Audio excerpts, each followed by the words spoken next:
Today I would like to talk about spiritual home.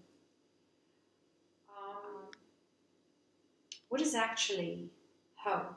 Home is our core, is what we consider as our foundation.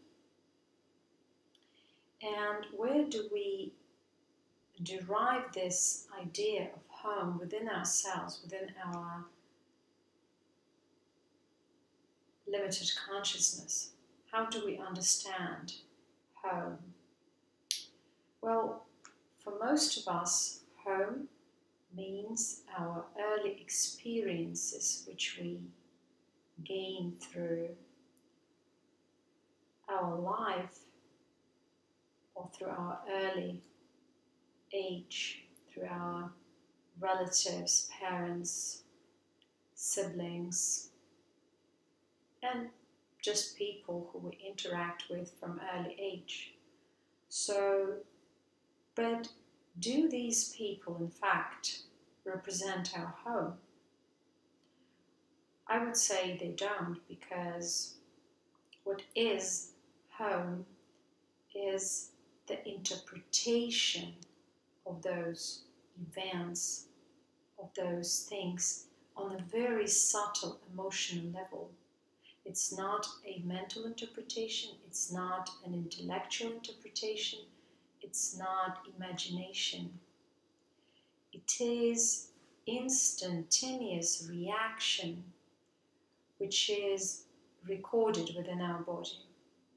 So what we experience during our early childhood lays a foundation for our understanding of our spiritual home. And that's why usually our home differs from that home we wish to dwell in. Rather, it becomes a home of tormented emotions which are not from this childhood, yet they were triggered by this life's childhood.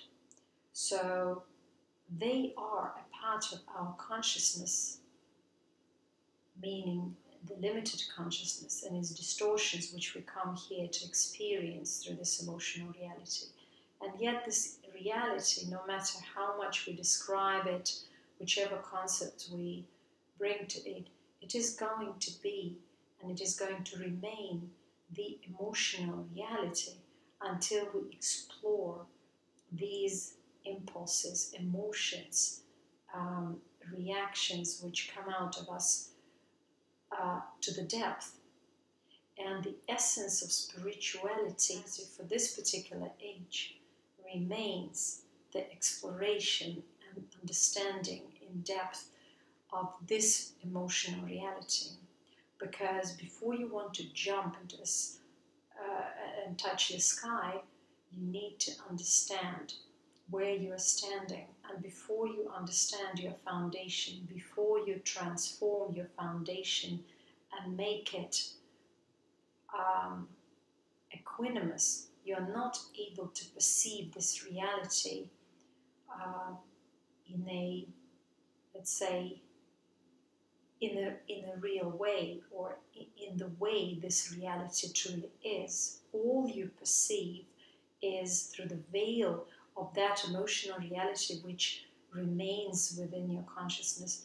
And it means that all you perceive is that internal home that you have built throughout your existences, and you're not aware of whatever existences you had or didn't have.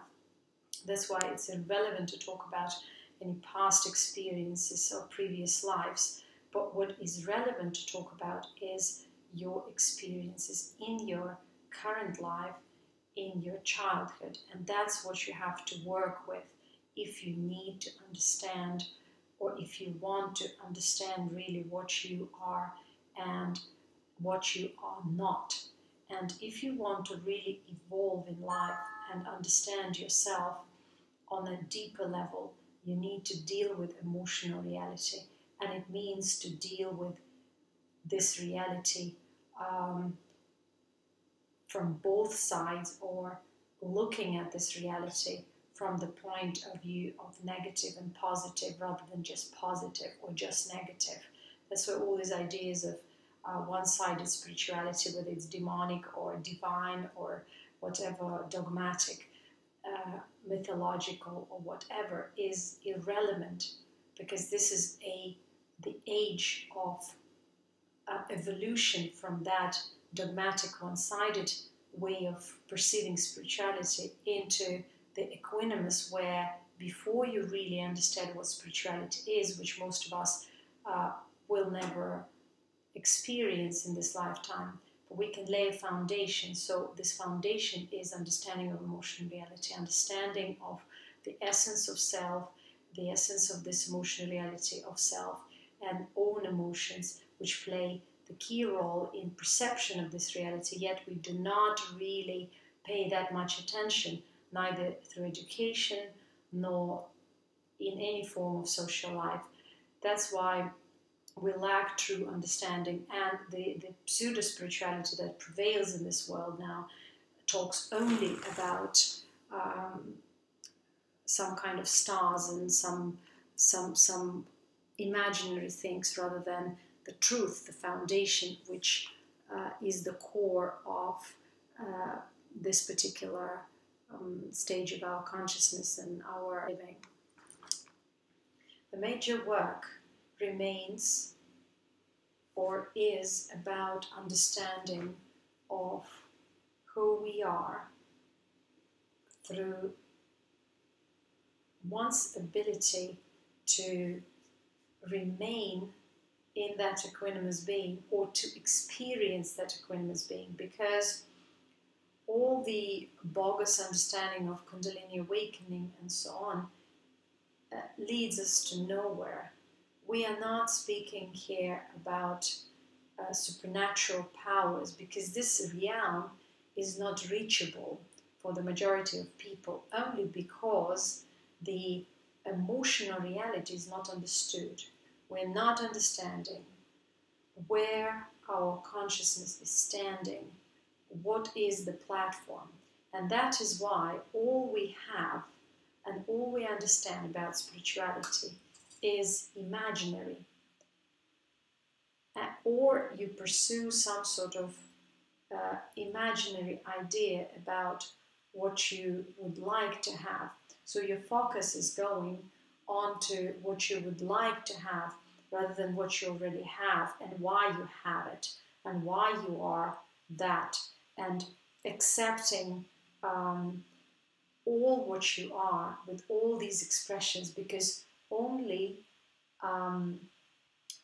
by accepting, and first of all, only by observation of and acceptance of all what you have, you're able to actually work with those things. Because before you admit to yourself, before you notice what you have and consciously admit it and accept it within yourself, you're not able to move further. So many a time we deny certain things within ourselves because it's easier, because it contradicts the pseudo concepts of spirituality. We cannot accept ourselves being angry, yet anger as a pure emotion is the same as the energy of love. And love is not actually even the energy. This is the expression, the manifested expression of consciousness. So love and anger are the same, but the way we express them is different. So they are the creative manifestations of our manifested consciousness, so to speak. Again, words, whatever you hear, you will hear through your own ears, and yet you might not hear what is meant here. So whatever that could be, realize that you might want to touch the sky, yet you are not able to understand what size you are. So all you do is stare at the sky, and seeing the sky, you imagine how it would feel, yet neglecting your entire being, which is standing here and now, with its size, shape, and form. So if you understand what I'm trying to say right now, you should understand the basic principle of spirituality, which is dwelling in your very body, and which is your very body. And this body is here because the body itself is karma. And no matter how many people will persuade you that karma is an action, karma is a vessel that holds all that manifests all around this vessel and that operates this vessel through the impulses, through the perception. Because after all what you see, all what you perceive reflects back onto you, and you interpret that. You interpret that experience of all that you see and experience. So after all, it is your story. It is your story through your veils of emotional reality. And before you understand this story and separate that story from the actual neutral perception of self, which is your true self, you're not able to grow spiritually. And by growing spiritually or evolving, I mean being able to perceive the reality and self through the equanimous being, which is the essence of a true home, rather than the home that you had created for yourself before and based your entire life on that conditional sense of home and self within that home. So if you want to understand what is your spiritual home, you have to neutralize that perception of reality. And that neutralization or equanimity happens only when you experience to the fullest all that is on the scale from, say, -100 to +100 on the scale of that emotional reality, which is negative and positive. Whatever within you exists, you experience that to the fullest, without limitation, conditioning, with acceptance, and then you go beyond it through the awakened consciousness. If consciousness is not awakened and you are experiencing to the fullest, all you're able to is to get tangled within that scale or within that emotional reality, whether within the positive or negative. And that's what is happening at the moment. Sometimes you're forgetting yourself because most of the people who are in spirituality at the moment are not really awakened to themselves. So they get to some idea, they catch hold onto that idea, and then they sink into that idea or into that aspect of themselves. They are not able to look at that emotional reality as if from above. And to look from above is being awakened, being able to experience equanimity, so that you can remember what is that true home and what is that other home which you consider as yourself so far, but which is actually not you, which is your emotional reality. And that emotional reality is all what you know about the world. And in different traditions, people called it differently. They called it illusion, they called it Maya, they called it anything, attachments. Whatever people think about that, it doesn't matter. No matter how they call it, it will remain the same. It is the veil of emotional reality, which has all the positive and negative aspects of it, and which is not that equanimous being. And only by being able to awake and really see it, and yet by awakening, it doesn't mean that you have transformed and realized everything, but you're able to distinguish for the first time what is your true home and what is the emotional reality. And through that realization, you are able to grow and evolve. That is why the awakening is only the beginning. But even to reach to that point, we have gone throughout ages of medieval times and of the ages of spiritual ignorance, pseudo-ignorance, pseudo-spirituality,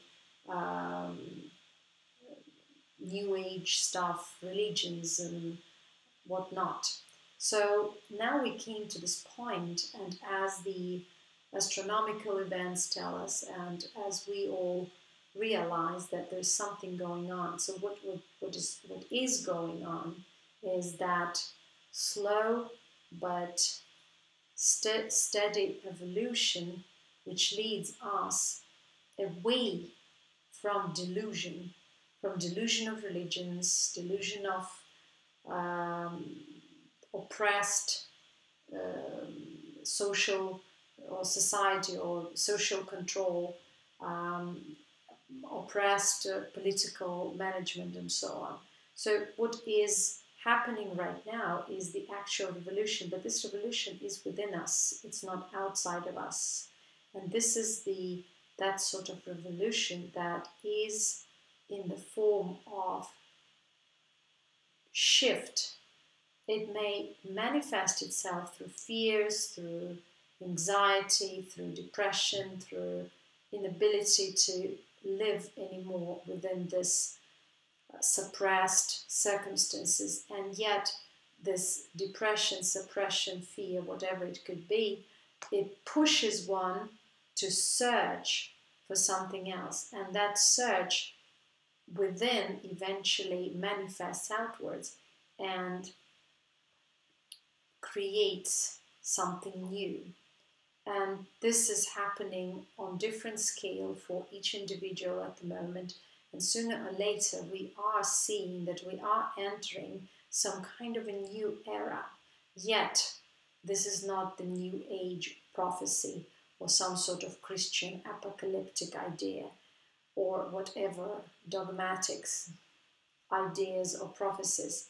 This is about evolution and of understanding what life is in its essence, and this, what we call life, is still the emotional reality. Once we face our emotions, we are in the new era, because we will be able to approach our emotions differently, understand them to the depth, and build our society, our reality on a totally new basis, rather than on the basis of suppression, manipulation, social masks, under which there's a huge layer, which is like rotting there, the suppressed emotions and impulses which have been laying for ages, and now is the time for them to come out. But unfortunately there's a huge pressure, and that's why they come out with an explosion rather than smoothly and gradually. For some people, they might come out in a smoother way, but for the majority of people, it is a huge challenge. And what is most challenging at the moment is this internal bomb rather than the external threat.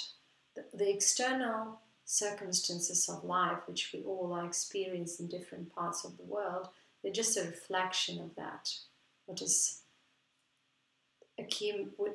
been accumulated or piling up, bottling up in ourselves, and now is about to be released. So this is the age of releasing what has been there, and then facing it, and then realizing what that is and what that is not, and only through that evolving further. So that includes disillusionment too. Disillusionment about spirituality, disillusionment about action-driven spirituality, first of all, disillusionment about various powers and so on. Because what we read in some books about some supernatural phenomena, that is the past, or that is a myth, or that is a fairy tale, man-made phenomena. Before we go into that, we have to realize what is our home, what is our essence. And without that realization, all those attempts remain but childish play. So those people who are truly serious about spirituality have to understand this point, and those who aren't, they can go on with spiritual illusions and dreaming.